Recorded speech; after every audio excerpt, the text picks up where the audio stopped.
Selamat siang pemirsa, Sumatera Utara hari ini hadir kembali menjumpai Anda untuk edisi Jumat 17 Maret 2023. Kali ini bersama saya Widya Utami Putri.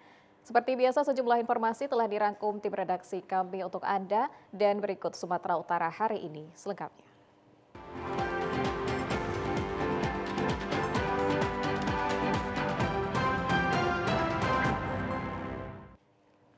Badan Meteorologi, Klimatologi, dan Geofisika Maritim Belawan Kamis siang mengeluarkan peringatan dini banjir rob mencapai setinggi 2,4 hingga 2,6 meter di pesisir Medan Utara. Hal tersebut disampaikan Kepala BMKG Meteorologi dan Geofisika Maritim Belawan Sugiono kemarin. Banjir rob siang hari mulai pukul 15 hingga pukul 16.30 waktu Indonesia Barat baru surut. Kemudian banjir rob kembali melanda pesisir pantai Belawan pada malam hari mulai pukul 1 hingga pukul 4 waktu Indonesia Barat. Dihimbau kepada masyarakat pesisir Medan Utara agar waspada dan berhati-hati dan diharapkan masyarakat jangan membuang sampah ke drainase dan jangan merusak hutan mangrove secara sembarangan. Sementara para nelayan yang sedang beraktivitas di laut untuk mematuhi himbauan dari BMKG Maritim Belawan tersebut. Jalanan maupun dalam berlayar teman-teman di laut ya, gitu. Misalnya anginnya kencang di atas 10 knot sampai di atas 15 knot, maka kita informasikan. Kemudian gelombang kalau sudah di atas 2,5 meter maka kita akan juga berikan warning. Nah, untuk saat ini memang tidak terlalu tinggi. Tertinggi itu paling sekitar 2 sampai dengan 2,5 meter, dan kita juga sudah memberikan informasi itu kepada operator, pada stakeholder yang menggunakan jalur-jalur di laut. Fenomena alam banjir rob atau naiknya air laut ke daratan dengan ketinggian bervariasi mencapai 2,4 meter hingga 2,6 meter merendam ribuan rumah warga di 3 kecamatan di pesisir seperti Medan Marelan, Medan Labuhan, dan Medan Belawan. Selain melumpuhkan aktivitas warga yang pada umumnya mata pencarian sebagai nelayan, banjir rob tersebut hingga kini terus-menerus dirasakan warga pesisir Belawan. Selain akibat kurangnya ruang daya resapan air, ditambah banyaknya sampah yang menyumbat drainase dan banyaknya tambak-tambak ikan menutup aliran air saat terjadi banjir rob. Truk pengangkut kayu milik PT TPL membuat warga sangat khawatir dikarenakan truk tersebut dituding warga sering over muatan. Truk logging pengangkut kayu yang overload tersebut setiap hari melintasi sepanjang jalan provinsi menuju area pabrik PT TPL. Warga sangat khawatir muatan truk yang melebihi tonase dapat merusak infrastruktur jalan dan membahayakan keselamatan orang saat berlalu lintas. Salah seorang warga yang juga sebagai penggiat sosial, Tambuko Tambunan, menuding bahwa truk logging pengangkut kayu dan material ke PT TPL sudah selama 10 tahun sering melebihi kapasitas. Tambuko menjelaskan bahwa truk tersebut dipaksakan mengangkut kayu ataupun material hingga 10-15 ton. Hal ini sudah melanggar aturan dan peraturan yang berlaku. Sementara truk logging pengangkut kayu tersebut seharusnya dapat disesuaikan dengan kemampuan kapasitasnya agar tidak menimbulkan masalah. Warga sangat berharap agar pemerintah Kabupaten Toba dengan pihak terkait dapat segera menghentikan aktivitas tersebut sebelum nantinya dapat merusak lingkungan.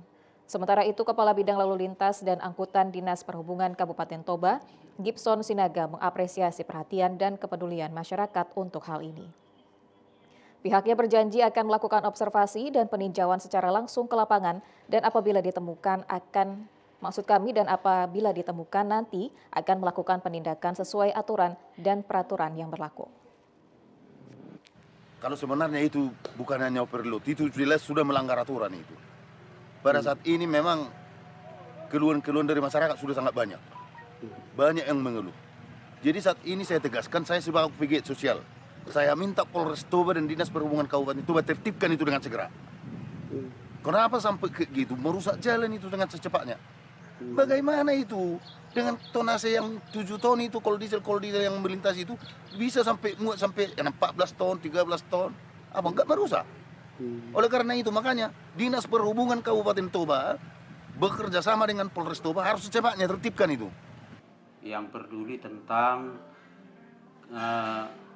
masalah keselamatan di jalan, terutama ada keluhan-keluhan kendaraan-kendaraan kita yang khususnya dari TPL yang mengangkut melebihi daripada muatan yang sudah diizinkan.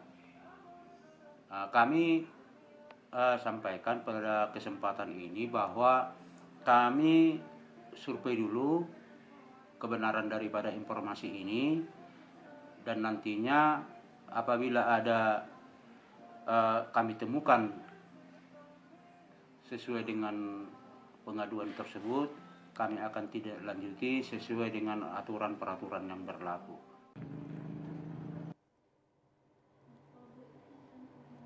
Jelang Ramadan, Bulog Cabang Rantau Prapat bersama Dinas Ketahanan Pangan menggelar operasi Pasar Murah di Pekan Gunting Saga, Kecamatan Kuala Selatan, Kabupaten Labuhan Batu Utara. Untuk mengantisipasi terjadinya kelangkaan dan naiknya sejumlah bahan pokok, Bulog Rantau Prapat gelar pasar murah berupa beras medium dengan harga Rp45.000 per kemasan 5 kg dan minyak goreng Rp14.000 per kemasan 1 liter.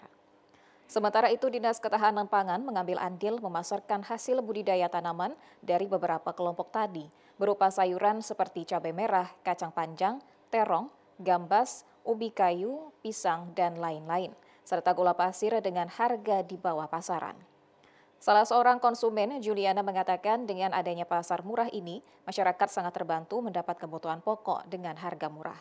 Apalagi pada saat ini kondisi ekonomi rakyat kian sulit, serta berharap operasi pasar murah ini dapat berjalan minimal 1 bulan sekali. Senangnya ketolong gitu, yang biasanya 60 sekian, ini 45 ketolong. Jadi harganya jauh di bawah harga pasaran sekali ya? lah, apalagi ini ekonomi kan Pak.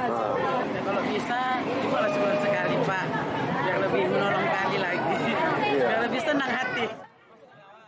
Kepala Bulog Cabang Pembantu Rantau Prapat menjelaskan operasi pasar pihaknya menyediakan beras medium dengan kualitas baik lebih dari 5 ton dalam kemasan 5 kg per karung dan minyak goreng sebanyak 10 dus dengan harga terjangkau oleh masyarakat. Ini pemerintah, baik itu pemerintah pusat maupun pemerintah kabupaten, supaya masyarakat bisa ada pilihan beras yang terjangkau. Dalam hal ini beras medium yang disediakan oleh Perumbulog, sehingga masyarakat bisa terbantu dengan adanya beras yang terjangkau dengan harga murah, kualitas yang baik, sehingga masyarakat bisa terbantu. Pada kesempatan ini, Bulog berharap kepada warga untuk tidak khawatir karena Bulog hadir di tengah masyarakat siap membantu menyediakan beras medium dengan harga terjangkau. Sementara itu, pemirsa, jelang memasuki bulan Ramadan, para perajin pernak-pernik mulai ramai pemesan. Hal ini terlihat sudah terpajangnya hasil karya pengrajin yang sudah dijual. Inilah lokasi perajin pernak-pernik yang berada di Jalan Adi Sucipto, Kecamatan Medan Polonia. Para perajin sudah mulai sibuk mempersiapkan pesanan pernak-pernik jelang bulan suci Ramadan. Jenis pernak-pernik yang ditawarkan di tempat ini bervariatif, mulai dari hiasan ketupat baik berukuran besar dan kecil, kubah masjid bulan bintang, serta beduk berukuran besar sudah tersedia di sini. Begitu juga harga yang ditawarkan beragam, mulai dari Rp5.000 hingga jutaan rupiah. Untuk proses pekerjaan, pernak-pernik ini awalnya perajin terlebih dahulu memotong dan membentuk gabus menyerupai ketupat kemudian dicat. Sedangkan untuk membuat beduk dan kubah masjid berbahan dasar styrofoam, awalnya dipotong menggunakan besi panas yang kemudian dibentuk dan dicat. Munawir Hamdani selaku pengusaha tempat pernak-pernik mengatakan untuk awal Ramadan jumlah pembeli di tempatnya mengalami kenaikan, terlebih pemesan dari luar kota Medan. Munawir menyebut perajin sudah mulai produksi 1 bulan sebelum Ramadan. Kalau dia 5 hari mau puasa itu baru dia datang pengunjung dari restoran, hotel itu baru dia datang untuk membeli pernak-pernik. Kalau 5.000 sampai ke 80.000, kalau beduknya dari 250 sampai 500.000, kalau lampion itu hanya 50.000. Alah, saat ini kami dapat pesanan dari Aceh Malabu. Itu dekorasi kebuka. Pemirsa, di tengah naiknya harga beras di pasaran, harga gabah di tingkat petani di Mandailing Natal justru anjlok. Menurunnya harga gabah ini karena sejumlah petani sudah memasuki masa panen. Sejumlah petani di Kabupaten Mandailing Natal mulai resah. Pasalnya harga gabah saat ini mengalami penurunan 4 hingga Rp5.000 per kilo. Harga gabah saat ini jauh lebih rendah dari harga gabah pada musim panen sebelumnya. Sebelumnya harga gabah masih di kisaran Rp6.500 per kilogram. Menurut para petani, anjloknya harga gabah kering ini diakibatkan masuknya musim panen dan melimpahnya stok gabah membuat harga di pasaran menurun drastis. Penurunan harga gabah ini membuat sejumlah petani enggan menjual gabahnya ke tengkulak dikarenakan harganya sangat murah. Para petani berharap harga gabah kembali seperti semula agar dapat memenuhi kebutuhan para petani serta mendukung ketahanan pangan nasional. Pada sekarang harga gabah kira-kira 48-5 lah. 48 sampai 5.000 Pak ya? Ya. Itu sebelumnya berapa harganya Pak? Sebelumnya kira-kira 6.000-6.500 lah. 6.000, 6.500? Nah, tapi pasarnya kan? Iya. Oh, dari basah Pak ya? Belum kirimnya itu. Untuk saat ini rame nggak Pak? Hah? Oh, petani yang jual gabah? Ya ramai lah. Rame juga Pak ya? Ya.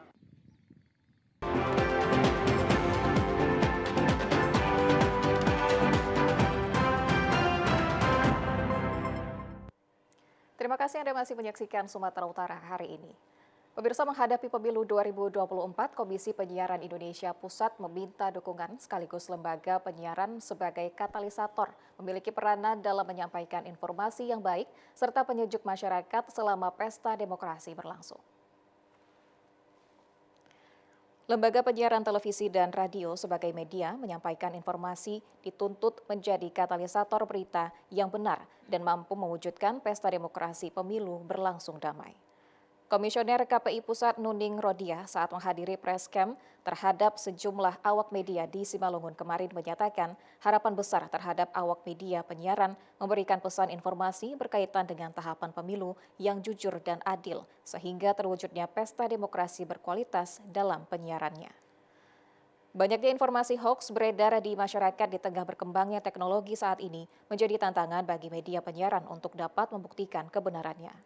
Dengan demikian, berdasarkan akurasi data, informasi berimbang, proporsional, dan tingkat validitasnya sudah dipertanggungjawabkan sehingga tidak menjerumuskan masyarakat dengan ancaman konflik menghadapi pemilu 2024 mendatang. Media konvensional tentunya harus menjadi rujukan utama bagi masyarakat untuk mengkonfirmasi informasi yang masih belum jelas. Sehingga teman-teman di lembaga penyiaran, di media-media konvensional tentunya harus menghadirkan informasi yang akurat, informasi yang berimbang, proporsional, dan tingkat validitasnya bisa dipertanggungjawabkan sehingga tidak menjerumuskan masyarakat terhadap kepada informasi-informasi yang tidak benar. Katalisator diharapkan kepada lembaga penyelenggara pemilu, termasuk KPU dan Bawaslu, bekerja sama dengan media penyiaran sebagai media sosialisasi dalam bentuk iklan kampanye layanan masyarakat, terwujudnya pesta demokrasi yang damai bermartabat. Guna meningkatkan kualitas dan profesionalitas bagi wartawan, Dewan Pers bersama Ikatan Jurnalis Televisi Indonesia (IJTI) menyelenggarakan ujian kompetensi wartawan UKW bagi sejumlah insan media di Sumatera Utara. Pelaksanaan UKW yang diselenggarakan di Hotel Grandika Medan berlangsung hingga 17 Maret 2023 dengan diikuti 61 peserta yang terdiri dari berbagai insan media televisi. Pada pelaksanaan UKW terdapat 3 kategori yang diuji, yakni kategori muda, madya, dan utama. Ujian kompetensi wartawan dinilai penting karena terdapat tanggung jawab sebagai profesionalitas jurnalis dalam melaksanakan tugas. Anggota Dewan Pers, Asep Setiawan mengatakan sebagai upaya dalam meningkatkan profesionalisme di kalangan wartawan, pada tahun 2023, Dewan Pers menargetkan sebanyak 1.800 wartawan yang terdapat di 34 provinsi untuk dapat disertifikasi. Adapun bagian dari uji kompetensi tersebut dimulai dari kompetensi wartawan dalam peliputan, menyajikan berita, investigasi, dan hubungan yang dibangun dengan narasumber. Anggota Dewan Pers Asep Setiawan berharap dengan adanya UKW ini dapat meningkatkan profesionalitas dan kualitas jurnalis dalam melakukan peliputan di lapangan, serta mengetahui kode etik sebagai seorang jurnalis.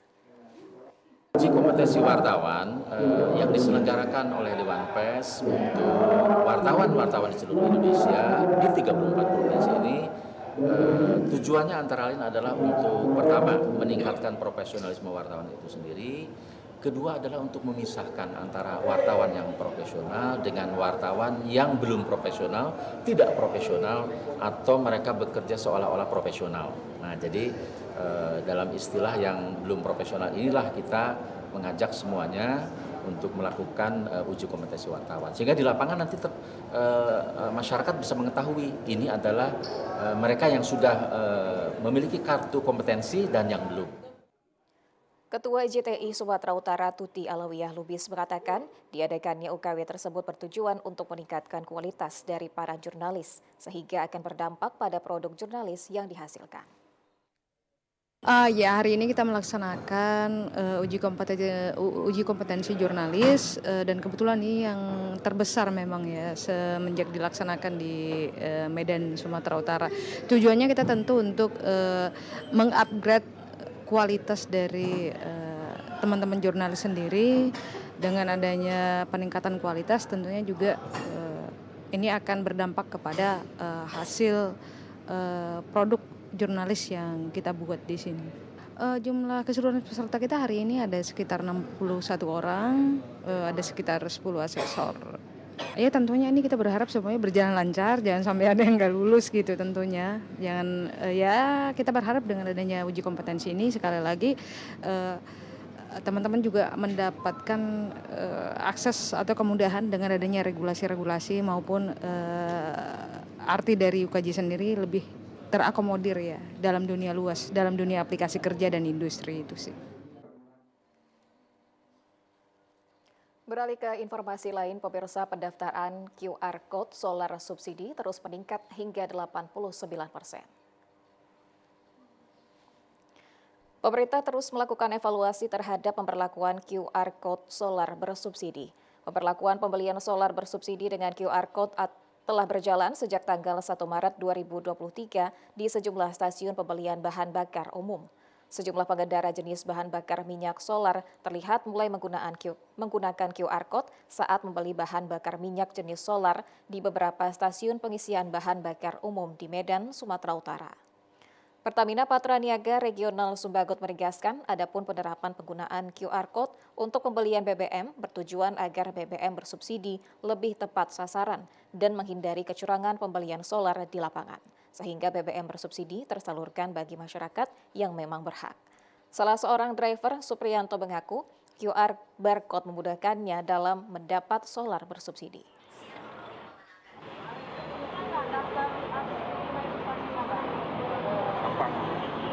Enggak, gampang. Lebih mudah. Berapa liter ya, Bang? 300 sampai 200. Sales Area Manager Retail Medan, Doni Brilianto, mengatakan pihak Pertamina akan terus mempersiapkan master data kendaraan jika dibutuhkan saat pemerintah melakukan evaluasi QR Code tersebut. Bahan bakar yang subsidi terutama solar ini lebih tepat sasaran, kita sudah ada datanya semua. Jadi sekarang kita belum sampai ke situ, tapi dengan tadi yang disampaikan Pak Satria bahwa animo konsumen untuk mendaftarkan itu sangat tinggi. Nah ini sangat baik supaya nanti master data yang kita punya itu akan bisa kita manfaatkan ketika misalnya nanti perundang-undangan dari pemerintah itu keluar, misalnya dibatasi berdasarkan CC. Ya, atau misalnya tahun perakitan pembuatan kendaraan, itu semua akan bicara data dan itu akan kita gunakan. Sebanyak 7.000 kendaraan telah terdaftar dan menggunakan QR Code di Sumatera Utara guna mendapatkan solar bersubsidi. Pertamina menyatakan angka pendaftaran ini meningkat signifikan hingga 89%. Pemirsa, akibat mengisi BBM subsidi jenis Pertalite tidak sesuai peruntukan, pihak Pertamina memberikan sanksi pembinaan selama 1 bulan ke depan kepada SPBU 142061157 Serampah. Dari pantauan TVRI, Di SPBU Seirampah, penyaluran BBM subsidi jenis Pertalite kosong untuk beberapa hari ini. Hal tersebut dibenarkan manajer SPBU tersebut, Mulyadi, di mana beberapa hari yang lalu pihak Pertamina turun ke lapangan dan melihat penyaluran BBM subsidi dilakukan melalui jerigen. Pihak SPBU dianggap lalai dan hal tersebut tidak sesuai peruntukan yang diperbolehkan pihak Pertamina. Dari pihak SPBU telah menjelaskan bahwa yang mengisi memakai jerigen adalah untuk kebutuhan pertanian dan nelayan. Untuk kelengkapan syarat sudah ada dari pihak desa. Salah seorang warga Simamora mengaku untuk membeli BBM jenis Pertamax sudah sangat memberatkan karena harganya sangat mahal. Pertalite. Nah, sekarang ini ada nggak Pertalite sini, Pak? Tidak ada. Iya. Kira-kira kok nggak ada Pertalite ini gimana kira-kira tanggapan Bapak? Ya, salah kita nggak Pertalite. Karena memakai pertama nggak mampu kita. Oh iya. Sudah berapa lama Bapak mengetahui Pertalite nggak ada sini? Wah, udah ada 3 hari lah. 3 hari ya. Saat kunjungan SDM langsung ya di wilayah luar, itu ditemukannya adanya pengisian BBM di Pertalite ke gereja. Dan selaku pihak SPBU menyampaikan bahwasanya saat temuan itu Pertamina ke SDM menyampaikan bahwa surat untuk rekomendasi BBM Pertalite harus dari dinas, bukan lagi dari desa.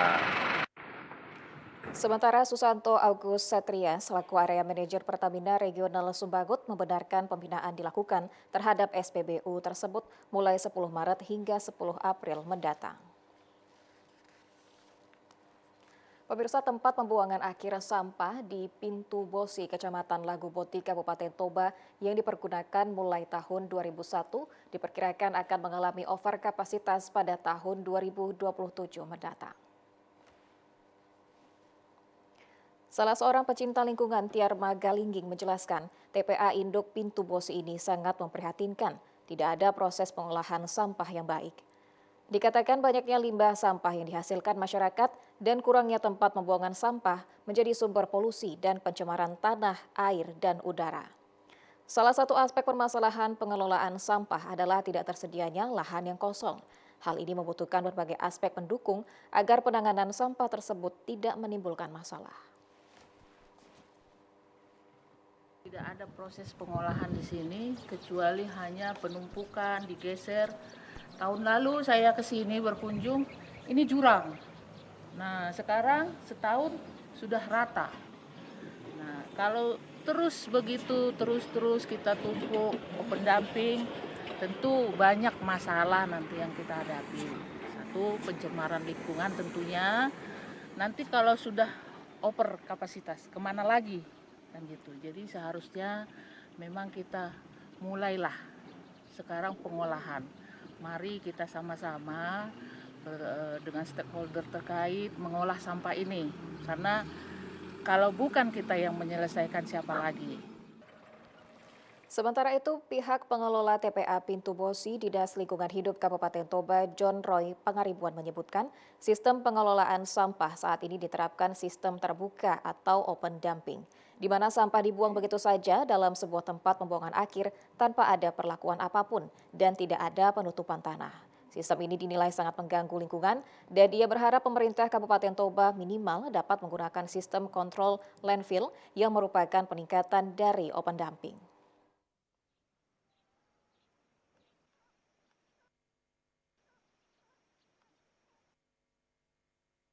Yang kita pikirkan Pak, dalam artinya penanganan sampah yang lebih kapasitas. Gimana lah, saya bilang Pak, kebetulan sampah kita tidak ada, masih belum ada untuk pengolahan kita saat ini. Sebenarnya kalau kita untuk melebihi kapasitas, kita harus ada untuk pengolahan, sistem pengolahannya, dalam artinya untuk daur ulangnya. Itu yang kita harapkan untuk penanganan sampah yang melebihi kapasitas yang seperti Bapak bilang, itulah yang kita inginkan.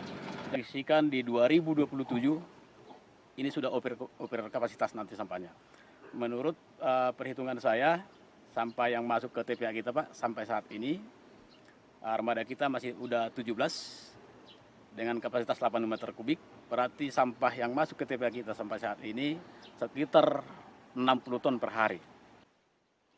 Untuk mengantisipasi hal tersebut perlu adanya peningkatan sistem pengelolaan sampah yang lebih modern lagi agar tidak selalu mencari lahan baru.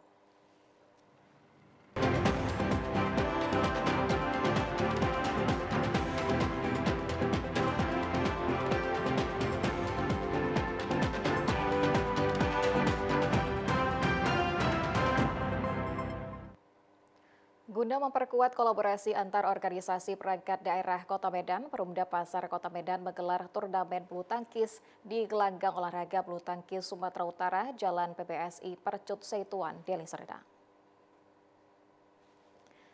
Sebanyak 16 tim yang merupakan organisasi perangkat daerah Kota Medan berlaga dalam ajang turnamen bulu tangkis memperebutkan Piala PD Pasar Kota Medan. Dari 16 tim tersebut, format turnamen dibagi ke dalam 4 pool atau grup.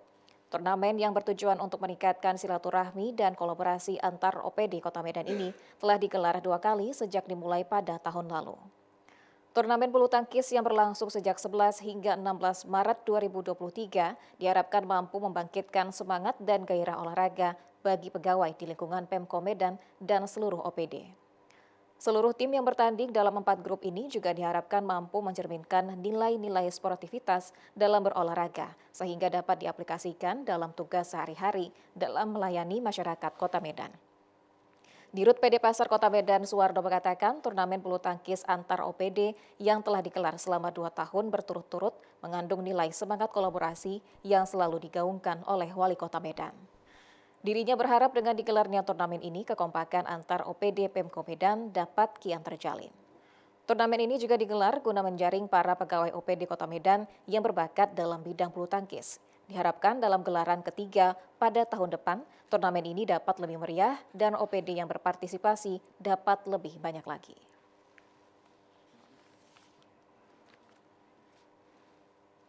PT Perkebunan Nusantara 3 Medan berhasil menjuarai turnamen bulu tangkis yang digelar Perumda Pasar Kota Medan dengan tajuk Medan Berkolaborasi. PTPN 3 berhasil menjadi kampiun dalam turnamen ini setelah menekuk tim dari Kodim 0201 Medan di babak final. Turnamen bulu tangkis dengan tajuk Medan Berkolaborasi yang digelar Perumda Pasar Kota Medan berlangsung meriah. Ajang yang bertujuan meningkatkan kolaborasi dan silaturahmi antar organisasi perangkat daerah Kota Medan ini berhasil membangkitkan animo para pegawai OPD Kota Medan dalam berolahraga. Selain bertujuan untuk kebugaran, turnamen ini juga digelar agar komunikasi antar OPD Kota Medan berhasil lebih hangat, sehingga dapat memudahkan visi kolaborasi Medan Berkah yang menjadi andalan Wali Kota Medan. Setelah berjibaku mulai dari tanggal 11 Maret lalu, tim dari PTPN 3 Medan akhirnya keluar menjadi juara dalam turnamen ini dan berhasil membawa pulang trofi serta uang tunai sebesar 7 juta rupiah. Manajer PB PTPN 3 Medan, Immanuel mengatakan, tak ada persiapan khusus yang dilakukan oleh tim PTPN 3 Medan dalam menghadapi ajang ini. Namun latihan secara rutin dan konsentrasi selama pertandingan menjadi kunci timnya dalam turnamen ini hingga akhirnya berhasil meraih gelar juara. Turnamen ini juga bertujuan membangkitkan semangat olahraga bulu tangkis di lingkungan instansi pemerintah Kota Medan. Sebagaimana diketahui bahwa bulu tangkis adalah olahraga primadona dan banyak melahirkan prestasi bagi negeri ini. Pemirsa, kelapa genjah pandan wangi mempunyai nilai ekonomis tinggi. Selain cita rasanya yang khas, beraroma pandan kelapa pandan wangi sangat menguntungkan petani karena harganya yang sangat menjanjikan serta berpeluang ekspor. Di Provinsi Sumatera Utara, kelapa pandan wangi pertama kali dikembangkan di Kecamatan Pantai Cermin, Kabupaten Serdang Bedagai. Dengan luas lahan 25 hektar, kebun yang dikembangkan sejak tahun 2001 ini telah ditanami sebanyak 5.000 pohon. Kelapa pandan wangi ini lebih cocok untuk minuman segar dan minuman herbal. Selain itu juga sangat cocok disuguhkan untuk minuman di restoran, hotel, dan di lokasi objek wisata sekaligus mendorong kemajuan dan pengembangan UMKM. Menurut pengelola kebun kelapa Pandanwangi Jasman Silitonga, meskipun banyak permintaan dari negara Belanda, Malaysia, Singapura, dan Cina, namun pihaknya belum bisa melakukan ekspor karena untuk memenuhi pasar dalam negeri saja masih belum terpenuhi. Karakteristik yang spesifik dan unik dari kelapa Pandanwangi dan produk UMKM dari Sergai inilah yang menjadi daya tarik bagi Badan Permusyawaratan Desa, para camat, Ketua BPD se-Kabupaten Gianyar, dan pelaku UMKM se-Kabupaten Gianyar Provinsi Bali untuk melakukan studi komparatif ke kebun induk kelapa genjah Pandanwangi, Kecamatan Pantai Cermin, Serdang Bedagai kemarin. Rombongan dari Gianyar yang dipimpin Kadis PMD Kabupaten Gianyar Dewe Ngakan Ngurah Adi sangat tertarik untuk mengembangkan tanaman kelapa Pandanwangi di Kabupaten Gianyar, mengingat kelapa Pandanwangi ini dapat ditanam di area yang sempit serta buahnya yang tidak begitu besar. Kami ingin sebenarnya melihat langsung perkebunan kelapa Pandanwangi di sini karena kita tahu di sini luar biasa perkebunan Pandanwangi ini.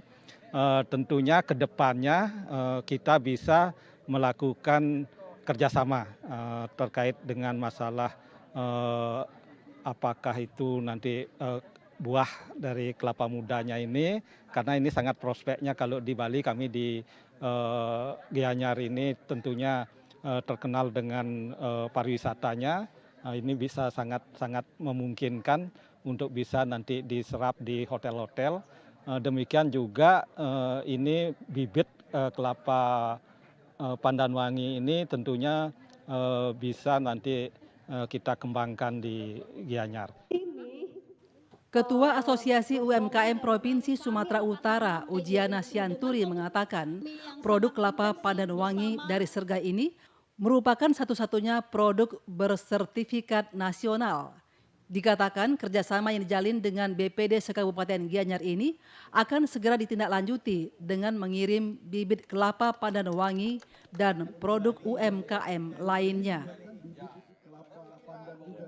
Setelah kita menandatangani perjanjian kerjasama, saya yakin dan saya akan tetap nanti mengejar terkait kerjasama ini supaya terrealisasi, yaitu pertama untuk kelapa genjah Pandanwangi, juga untuk produk-produk UMKM Sumatera Utara, khususnya pada saat kesempatan ini dikunjungi adalah Serdang Bedagai. Saya yakin apalagi dodol Serdang Bedagai itu atau produk seperti olahan keripik juga yang ada dari sini pasti bisa nanti dikerjasamakan di Provinsi Bali, seperti itu. Bupati Serdang Bedagai diwakili Asisten 3 Administrasi Umum Insinyur Kaharudin mengharapkan kunjungan ini dapat menghasilkan kerjasama yang baik dalam mendukung pengembangan pemasaran produk UMKM Serdang Bedagai untuk dipasarkan di Provinsi Bali. Selama 4 hari di Sumatera Utara, rombongan PMD dari Gianyar Bali juga melakukan kunjungan ke Desa Pulau Sejuk Kabupaten Batubara dan mengunjungi kerajinan khas Sumatera Utara di Dekranasda, Sumatera Utara.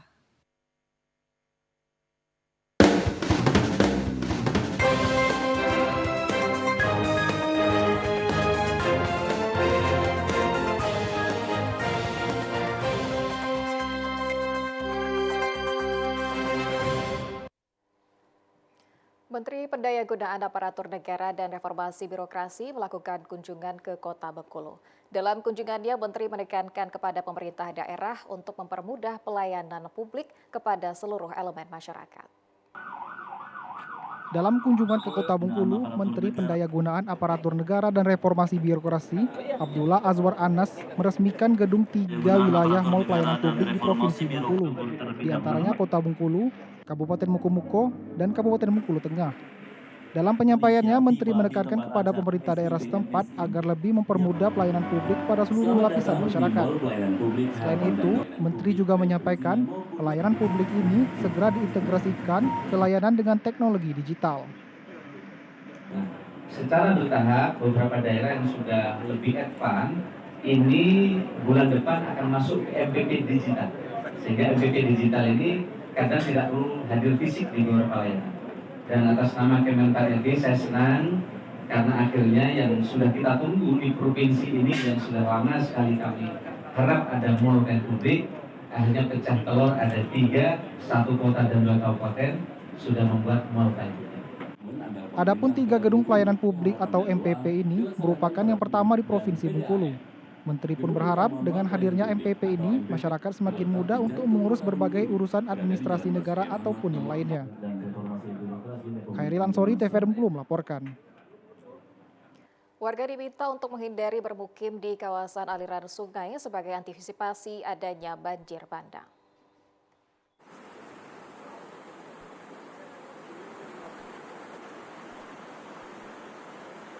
Bencana banjir bandang di Kabupaten Lahat rata-rata terjadi lantaran pemukiman berada di daerah aliran sungai. Saat melihat langsung korban banjir di Desa Lubuk Sepang, Kecamatan Pulau Pinang, Kabupaten Lahat, Brigjen TNI Muhammad Haudi Nurdika dan Rem 044 Garuda Dempo menghimbau warga hendaknya tidak membuat pemukiman atau membangun rumah di daerah aliran sungai karena potensi bencana menerpa pemukiman lebih besar. Warga diminta untuk mendirikan pemukiman di kawasan lebih tinggi dan cukup jauh dari kawasan aliran sungai, sehingga apabila terjadi banjir, air tidak memasuki pemukiman. Yang kita sampaikan kepada masyarakat, sehingga tidak harapannya tidak terjadi korban. Bagi masyarakat yang tinggal di pinggir-pinggir sungai gimana? Ya sebenarnya harapannya sungai ada aturan sebenarnya kan, sungai kemudian ada juga di daerah lintasan kereta api dan sebagainya itu sebenarnya ada aturan. Di sungai itu kan tidak boleh tidak boleh terlalu dekat dengan sungai. Itu yang harus kita berikan kesadaran kepada masyarakat. Bencana banjir yang terjadi diharapkan menjadi pelajaran bahwa alam bisa saja menimbulkan gejala tidak terduga. Selain itu, reboisasi di kawasan hulu, termasuk di daerah aliran sungai, sebaiknya dilakukan agar pohon menjadi penengah abrasi dan penahan terjadinya banjir bandang. Rivaldo Putrawansyah, Tim Liputan TVRI Sumsel melaporkan. Pemirsa, dalam kunjungan kerjanya, Wakil Menteri Hukum dan HAM Edward Omar Syarif mensosialisasikan KUHP baru pada mahasiswa di Bengkulu. Pada KUHP yang baru, Wamenkumham menyebut ada modifikasi alternatif pidana.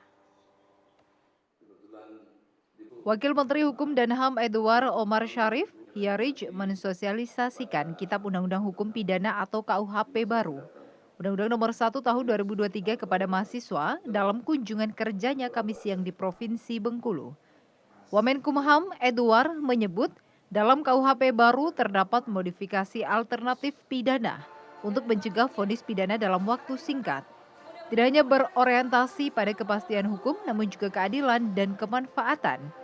KUHP baru berorientasi pada paradigma pidana modern yang merujuk pada keadilan korektif, restoratif, dan keadilan rehabilitatif. Artinya di satu sisi hakim diberi kebebasan untuk menjatuhkan sanksi, apakah sanksi pidana ataukah tindakan, tetapi di sisi lain hakim dibatasi oleh standar, oleh parameter, oleh ukuran, sehingga dapat dipertanggungjawabkan setiap putusan yang diambil itu berdasarkan ukuran, parameter, dan standar yang jelas. Lucia Meangsari, TVRI Bengkulu melaporkan. Ya, pemirsa, informasi tadi menjadi penutup perjumpaan kita di Sumatera Utara hari ini. Mewakili kerabat kerja yang bertugas, saya Widya Utami Putri pamit undur diri dari hadapan Anda. Terima kasih, selamat siang, sampai jumpa.